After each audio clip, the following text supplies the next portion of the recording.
So this is part 2 in my video series where I talk about the Xbox One. The first video, if you haven't seen it, was me talking about the good stuff with the Xbox One. Now, finally, I am making the video talking about what I don't like about the Xbox One. If you're looking for a video of me just hating on Microsoft and hating on Xbox just because, and hating on the used games issues, which still aren't even perfectly clear, I'm not going to do that. I want to actually talk about things that I don't like about the Xbox One that aren't just like gossipy things that we're not sure about, or issues that, people just missing the point of the presentation. I want to talk about things with the actual hardware that I'm not into, so let's get into it. One thing that really bothers me with the Xbox One is the persistent Kinect, the fact that you have to have the Kinect to use it to operate the hardware. I really found that a problem. While I did say in my other video that I'm happy that they're making the Kinect better, I still feel like it doesn't have a permanent place yet. The fact that you need to use it to operate the console, I think, is a big no-no. And the fact that the camera is going to always be on, it doesn't really bother me, but I know it's going to have privacy issues for some people.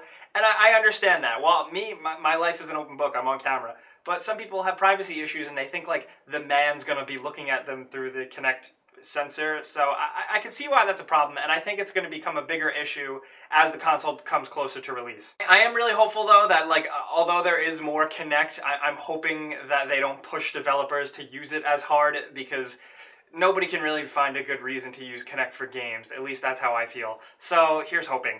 And of course, the Xbox One is not backwards compatible, and that I do have a really big issue with. I've had issues with not backwards compatibility things for a while, but I think I have to accept it. I think we all have to just accept that backwards compatibility is going the way of the dodo. I don't really think that we're going to see it much longer. I think it was a privilege we had with the last hardware, the older hardwares, but the way the current model seems to be working, we're never going to get it again.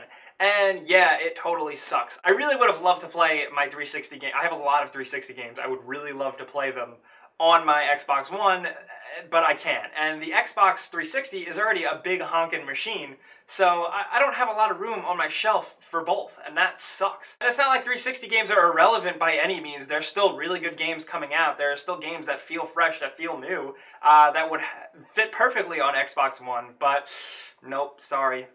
Microsoft just doesn't want to do it. Sony doesn't want to do it. Nobody wants to do it anymore except Nintendo. But that really sucks. One issue I have that is just like a real hardware issue. I was looking at the actual 3D model of the physical Xbox One box, and on the front it only has one accessible USB port.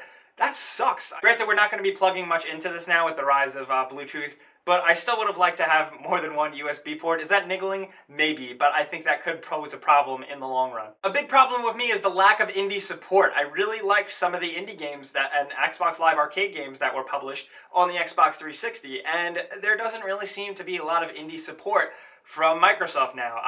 Indie developers will not be able to self-publish on the Xbox One. However, they have said that they are working towards making a new indie ecosystem for the Xbox One marketplace, but that just leaves a bad taste in my mouth. It's just not cool. I think that's like becoming a really big part of console gameplay. You saw it with the PS3. Indie games had a huge rise and had a huge, they're a big factor now. It's a big piece of the pie for gaming consoles, and I think for Xbox to kind of, not necessarily ignore that, but for them to kind of just like, that's not good. That's not good for us. And speaking of games, yes, I know like everyone's mad that the presentation didn't show a lot of games, but I still think you're missing the point. It was a hardware demonstration. There are going to be a lot of games. The fact that this thing uses a controller, not a remote control, means Xbox hasn't forgotten about the games. But besides that, we do still have a lot of unanswered questions, and that's what really bothers me, is how dodgy Microsoft is being with a lot of our questions and a lot of our concerns, and how we're still really in the dark. And like in the past, misinformation has really been Xbox and Microsoft's biggest undoing. We still don't know what the deal really is with used games. It does look like we're not going to be paying a fee, but there are some weird issues with using content and licensing and online passes that are just confusing people, and it's just giving the Xbox a bad name. And that sucks. We really need to know that. I also think it's really important that we know how this whole TV integration thing is exactly going to work. I'm hoping that some of this gets amended at E3. We'll see. I know we will be shown more games and stuff like that, so I am really hoping. Now, as you can tell, I'm trying to be very optimistic about the Xbox One, even in my negative cons video, just because I like video games. I don't want to hate them at all, even if I, have a problem with one company more than the other. I just want to play video games. My channel is called Because Video Games, and I'm just talking about video games. Video games. I think things will fall into place. Like I said, there's a lot of unanswered questions, especially with the used games thing, and, I just think it'll all fall into place. Do I think Xbox One is going to be like this amazing thing that's going to smash the PS4?